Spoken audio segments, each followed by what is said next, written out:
What will happen in Westworld Season 2? Here are my predictions for Dolores, Maeve, Bernard, and the Host Rebellion.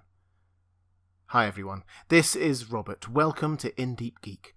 This video is brought to you with the support of my wonderful Patreon community. Please do check out the link to my Patreon page if you're interested in supporting Deep Geek, or joining up for some exclusive audio content. And do consider subscribing here if you enjoy the video. This is the first of two predictions videos I'll be doing for Westworld Season 2. In this one, we'll be covering what will happen to the hosts in Season 2, particularly Dolores, Maeve and Bernard. In the next video, we will cover Delos, the Man in Black, and what's going on in the earlier timelines. Of course, there are spoilers here if you aren't up to speed with Season 1 or the trailers for Season 2. These are predictions, not spoilers, and I actually haven't seen any spoilers for Season 2, so well done to the production team for keeping things under wraps. But the trailers and the other promotional materials have revealed a lot about what will happen, so be warned. Oh, and although I don't think the showrunners will be trying to play any tricks on us with the timelines this time around, there are still going to be at least 3 different timelines being shown, and the action we see will not be shown in a strictly linear way. So, although I'll set out my thoughts on what happens in a broad chronological order, that may not be the order in which they appear on screen. Okay, let's start with Dolores. We will pick up on her in the aftermath of the massacre at the end of last season. She is clearly in full Wyatt mode. In the trailers, we see her hunting down the survivors of the massacre, shooting them, hanging them, taking them prisoner, and basically acting as a vengeful angel. In the main pre-season trailer, we hear her challenging one of the guests, or perhaps even one of the Delos board, as he kneels before her. "Did you ever stop to wonder about your actions?" she asked. "The price you'd have to pay if there was a reckoning." She isn't acting alone. She appears to have gathered around her a small group of acolytes. These mysterious figures in masks are probably the Wyatt cultists that Ford introduced to the park in preparation for his new narrative. And their leader, or most prominent member, will be the host we know of as Angela. Remember, she revealed herself to be a follower of Wyatt to Teddy and the Man in Black in episodes 8 and 9 of Season 1. So, part of Ford's plan for what we think of as Season 2 is for these hosts to latch themselves onto Dolores, who is, of course, Wyatt. In other words, Ford had already made a small army for her. And there might even be another army on her side. This battalion of what looks like Confederados has some people strung up in their camp, and that appears to be Dolores' favourite method of execution, so perhaps they're working together. Now, at first, all this will be quite one-sided. The hosts have the element of surprise, and Maeve has successfully taken out huge chunks of Delos' security infrastructure. So for a while, Dolores' rebellion will probably be quite successful and bloody. But they will soon come up against a couple of key issues. First, we've seen from the trailers that Delos have got some serious security support incoming, and they seem to be taking down the Confederados at least. And second, the hosts may be technically immortal, but they will need access to Delos' labs to repair themselves or bring themselves back online if they are killed. So at some point, Dolores' forces will attack the main Delos hub, as we see here. But probably the most interesting part of Dolores' arc in Season 2 won't be that she has hosts supporting her, but that there are some questioning her, or even outright opposing her. First up will be Teddy. He will probably be quite conflicted this season because he hasn't yet achieved full self-awareness, although he probably will by the end of the season, and his programming will mean that he has 2 different reactions to Dolores. He is programmed to have feelings for Dolores Abernathy, but to hate and fear Wyatt. And Dolores currently has both personalities in her. It means that he sticks by her for at least most of the season, and the two of them explore the extent to which the feelings between them are their own rather than programs. But it also means that he challenges her. We see him say to her that, "We've ridden 10 miles and all we've seen is blood.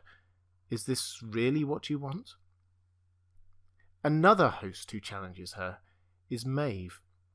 We last saw her getting off the train and heading back into the Westworld complex.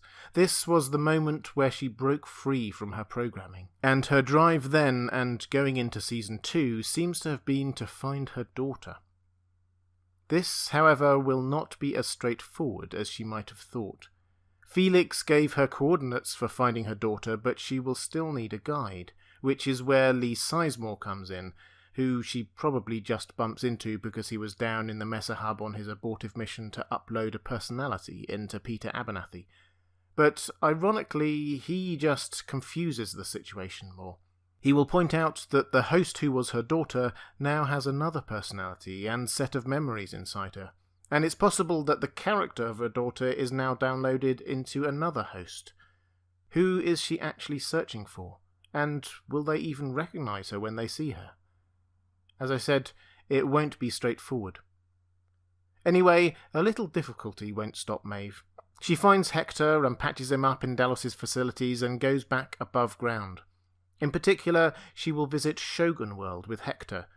Judging from the episode titles, this will be in about episode 5. She won't be staying there, she's just passing through, and eventually she will find herself facing Dolores, and being the second person to challenge her. And her challenge is quite direct.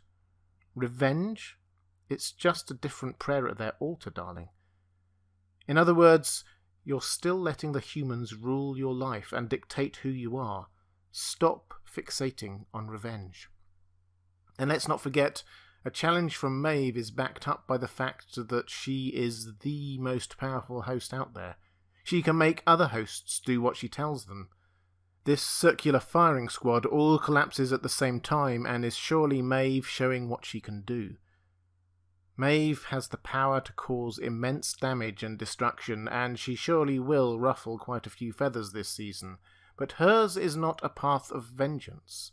It is of a search for love, a working through of what kind of new world she wants for herself, and ultimately for her daughter. The other host who is clearly working through issues is Bernard. He starts the season aware that he is a host and with more knowledge of Ford's machinations than anyone else, but he wakes up after the massacre very much in the camp of the humans, and they still think he is one of them. Why wouldn't they? He's been employed by Delos for years. And he clearly gets taken along for the ride, while Delos security support conduct their first sweep of the park. More about that in my next video, but they will be looking for human survivors and putting down any rebellious hosts they find. And it gives Bernard the opportunity to see the terrible devastation that has been wrought in the park, and a chance to think, to work out on whose side he is on. He also has a chance to think about life beyond Westworld. Staring out to sea here, he will be able to realise that these large ships must have come from somewhere. And this tiger doesn't look indigenous to Westworld. Could it be an escapee from Shogun World, perhaps when Maeve crosses over? It's enough to make him think about what is going on in the wider world. Anyway, when Bernard gets back down into the main Delos hub, he will also have a chance to root through Ford's rooms and Delos' secret projects. He may have been privy to a lot of Ford's plans before, but this is the first time that he's been free from his programming that presumably prevented him from being too inquisitive. And he discovers a lot that is really quite disturbing, particularly when it comes to what Delos has been planning. He discovers this drone host, for example. And I think we will see him conclude that Delos needs to be stopped, and will use his own knowledge and their own weapons against them. And at some point his cover as a human will be blown. Charlotte Hale will discover all these other Bernard hosts, and he will be forced to escape to the surface, and he will meet Dolores, who will once more be the focal point around which so many of these plotlines circulate. Because Dolores and Bernard, or rather Dolores and Arnold, have history. It got rather lost in the detail of the Season 1 finale, but Bernard and Dolores met just before Dolores gained self-awareness, and Dolores recognised him as Arnold. Ford told them that he had kept them apart until now, for good reason. At which point we need to go back 35 years, because one of the timelines we will see in this season is Arnold and Dolores back in the early days, and we will learn more about what actually went on and led to Arnold's decision to effectively commit suicide. We see them again in their little one-to-one coaching sessions, while Arnold is trying to coax her to consciousness. But we also see them outside of this context, dressed up as if going out for the evening, laughing and smiling. We see Dolores being shown a view of what looks like the outside world. Their relationship seems to be deep and close. Could they have fallen in love? So when Dolores and Bernard meet, that will bring back memories of that earlier time, for her at least.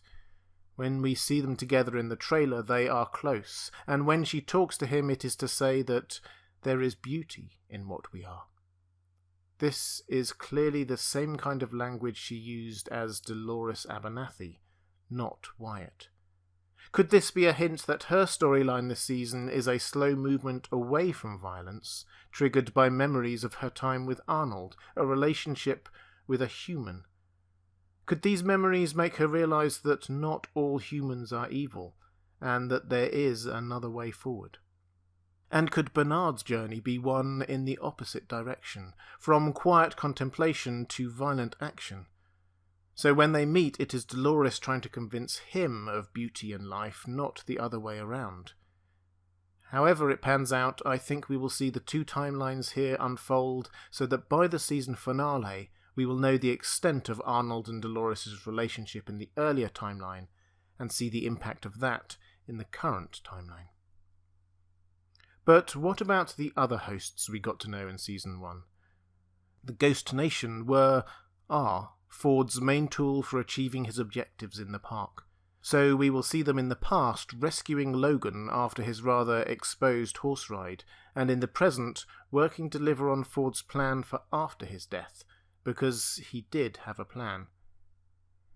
Clementine, poor Clementine, was released into the park at the end of Season 1, still wiped of her personality. She will inevitably be caught up in the conflict, brought back down into the Delos hub and used again. The only person who seems to truly care about her is Maeve, so perhaps she will try and find her as well as her daughter. I hope so. Armistice will be a loose cannon in Season 2. She was last seen shooting and killing her way through the Delos hub, and she doesn't seem to be part of the team Maeve takes to Shogun World. And crucially, her programming is still intact. So presumably she is still obsessed with hunting down and killing Wyatt. Remember, that impressive snake tattoo she has is missing one piece, and it will not be complete until she kills Wyatt, who she blames for the massacre in her village. We haven't seen anything of her in the trailers, but her storyline in Season 1 hints strongly that she will now be hunting for Dolores, who is Wyatt. And finally, Peter Abernathy. He is lost, presumably somewhere in Westworld with the code data uploaded into him that Delos are so desperate to get hold of. He hasn't got a distinct personality uploaded into him, so we will probably see fragments of his old ones, including the Shakespeare-quoting professor. We may see some of his backstory in the earlier timelines, but the main action here is Delos, and specifically Charlotte Hale, tracking him down. So this season for the hosts is confusing. It's a powerful mix of the hosts reacting in different ways to gaining self-awareness, with violence, with love, with confusion. Each host is on their own path, either to achieving self-awareness in the first place, or simply figuring out who they are and what they want from life. We will be shown that simply gaining self-awareness is not the end of the story. Hosts still need to carve out their own personalities. Dolores, Maeve and Bernard are still young, and their drives and desires and personalities are all still the result of programming. In Season 2, we will see them explore who they are. But as a big picture, we should be clear. Despite the hype, there is not a single organised host rebellion going on here. There are lots of different responses to what has happened. Which is why, as the trailers tell us, chaos takes control. In my next video, I will set out my predictions for the humans, Delos, the Man in Black, and what happened next with William and Logan. But what do you think will happen to the hosts in Season 2? Let me know your predictions in the comments section. I'll also be producing regular content on Westworld throughout Season 2, live streams with other content creators and explanations of what happens in every episode. As I said, please do check out my Patreon page if you're interested in supporting me make more videos like this, or if you want to access more exclusive content. And don't forget to subscribe here if you enjoy the video. Thanks for watching. That's all for this time. I'll see you again soon.